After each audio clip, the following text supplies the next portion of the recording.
All alone I found Scott, a way. it's been a long time coming. Yes. Us speaking, actually doing an interview. It has. Yeah.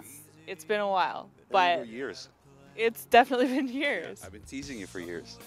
Come talk to me. And now I think there's a reason we waited this long. Oh, it's always a Nickelback connection, isn't it? You know what? It wasn't gonna be, but you made it happen. Let's start at the beginning. You were in Alberta years and years and years ago in another band. Tell us about that.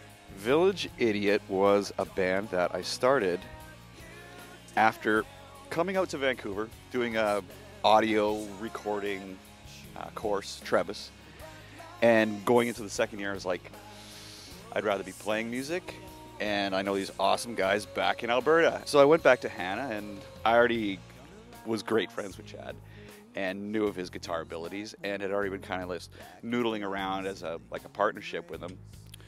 So after he finished grade 12, we hooked up with Ryan Peake. Chad's brother Mike was on the road with a cover band called Goodbye Charlie. So we stole the rhythm section, Mike and the drummer, Gabe Sinclair was the name at the time, and we started the second version of Village Idiot. Then you're in this band. You're with Chad Kroger, who is obviously people know who he is now, but at the time he's an unknown. You're an unknown, and you think let's just run with it. Well, it was a cover band, and we were kind of following Mike's lead because he was the business guy. It was just kind of like a fun job. You know, I never really thought any further of a career as it, and I mean, I wasn't really into writing songs. Chad had a bit, but not a ton. I mean, the songs that he did write as a kid were actually really good already. So yeah, I came to a point where I'm like, I can't do this anymore. Just probably 2.5, almost 3 years of partying, drinking in excess, and I'm like, no, I gotta get out now while I still have a few of my marbles. But you have come a long way. You came back to Vancouver. You're working with CTV. You've been there for years. That's how we met. Yeah. But then you're doing your own thing with Curds and Whey, which is what we were originally going to speak about. Yeah, the Curds and Whey project. Greg Kisser, I think, saw me perform at my 40th birthday party and was like, we should do some stuff. So I'm like, yeah, let's do it. So immediately things clicked, like within 5 minutes. And we play like half covers, half originals, and just having fun and creating and doing it again. You know, it's awesome. And you guys recently did a show in Parksville. We did. We headlined the Beach Fest. It was a big attendance, and we had an awesome time, and we rocked it pretty hard.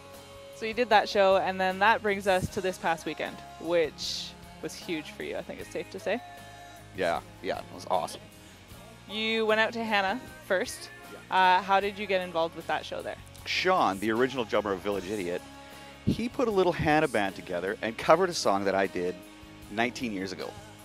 And I'm like, super flattered, right? And it's awesome. His wife sings on it.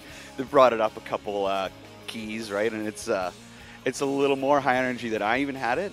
And I'm like, Sean, like, what are you guys doing? Oh, we're just paying homage to the Scott Rocker. I'm like, well, what's it take to learn, some more songs? I'll fly down there and play a show. He's like, done. And then 10 minutes later, he's like, Nickelback will come play. So you had this great show, this great reunion, and then you're brought back to Vancouver.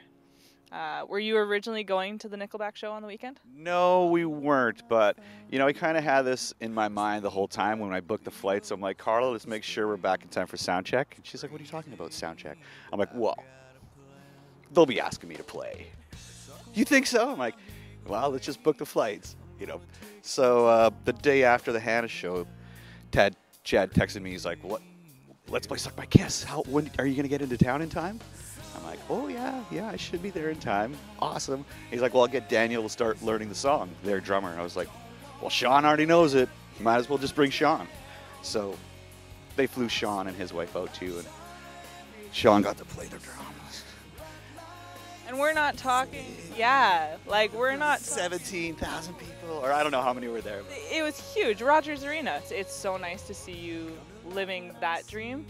And I want to know what's next for you. Well, next we're putting out some Scott Rocker material, just because gotta get it back in there while the iron's hot. Curds and Whey, we're constantly recording, so we have another song that's getting the mix right now. And we're planning a show at the Roxy. One more question, but a little bit disappointed. No socks. Oh, no socks? I have really gnarly toes too. Don't get those, Mom. Yeah. Are you a no shower? socks? I just got out of the shower, and I am a no socks person in the summertime. I don't. Yeah. I found these native sandals that are kind of like Converse Chuck T, but they're sandals. They're awesome. If they want to like sponsor anyone, Scott Rocker or Curds and Whey. Well, how is it that we get along so well if you don't like wearing socks? So you're a socker? I'm definitely a socker. You don't have socks on right now. I don't, because it's really hard to wear flip-flops and socks. But in my defense, I have a tattoo on my foot, and that's like wearing a pair of mismatched socks. It is a very nice tattoo and a very nice pedicure as well. And I noticed that one toe on each foot is missing. Is that what's... It looks like I did it on purpose, but it's a happy mistake. Mm-hmm. Well, I see that it matches, so that's why I knew it wasn't. I did it pretty well. Thank you so much. You're welcome. Give me some. Pleasure as always.